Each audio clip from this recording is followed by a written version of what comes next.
Praise the lord brother. నా పేరు Angel. నేను జనవరి ఆల్ నైట్ ప్రేయర్ నుంచి ఈ ప్రేయర్లో నేను పాల్గొంటున్నాను.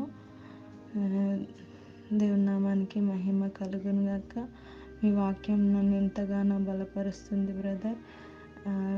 మీరు ప్రార్థించమన్న విధానం కానీ జరగకముందే జరిగినట్టు స్తుతించమని చెప్పడం కానీ అట్లా కొత్తగా అనిపించి నేను ఈ ప్రేయర్లో జాయిన్ అయ్యాను.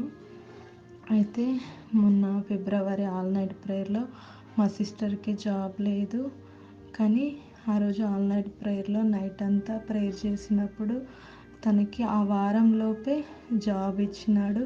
తను ఎంతో బాధపడింది జాబ్ లేదని చెప్పేసి. ఇది దేవుడు చేసిన అద్భుతం.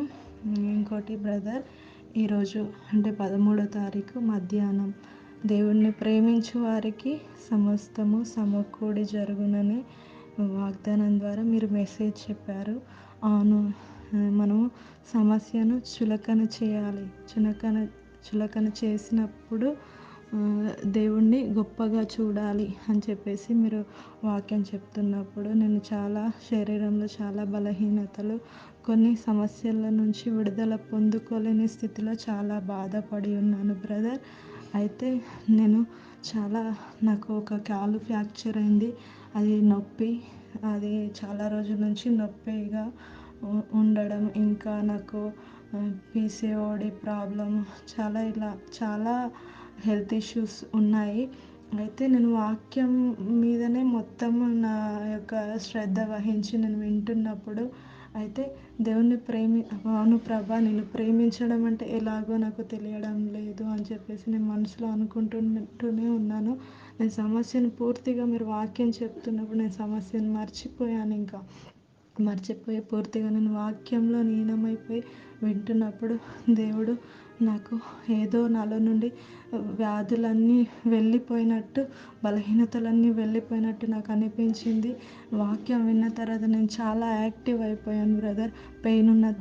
పెయిన్ ఉన్న చోట చెక్ చేసుకుంటే పెయిన్ అనేది లేదు నాకు. మొత్తం అన్ని శరీరంలో ఉన్న వ్యాధులన్నిటి నుండి కంప్లీట్ విడుదలైనట్టు నా బాడీ మొత్తం యాక్టివ్గా అయిపోయింది. నాకు చాలా సమస్యలు ఉన్నాయి, కానీ నేను దేవుణ్ణి స్తుతిస్తున్నాను, వాక్యాన్ని బట్టి స్తుతిస్తున్నాను. దేవుడు నాకు విడుదలిస్తాడని పరిపూర్ణ విశ్వాసంతో నేను విశ్వాసం కలిగి ఉన్నాను బ్రదర్. మీ వాక్యం ఎంతోమందికి చాలా ఆదరణగా ఉంది. ఈవెన్ చనిపోయే స్థితిలో ఉన్న వారిని కూడా బ్రతికించేటటువంటి జీవం కలిగిన దేవుని మాటలు అనేకులకు జీవం పోస్తున్నాయి బ్రదర్. ఈ విధంగా దేవుణ్ణి కొత్తగా ప్రకటించడం, దేవుణ్ణి కొత్తగా స్తుతించడం, దేవునిలో కొత్తగా నడవడం, అలా అనేకుల జీవితాల్లో కలిగి ఉన్న బంధకాల నుండి విడిపించడం అనేది ఎంతో గొప్ప విషయం. దేవుడి కృప ద్వారా ఆ యొక్క కృపను దేవుడు మీకు ఇచ్చి ఉన్నాడు. దేవుడు మీ ఫ్యామిలీని, మిమ్మల్ని దేవుడు ఆశీర్వదించాలి బ్రదర్.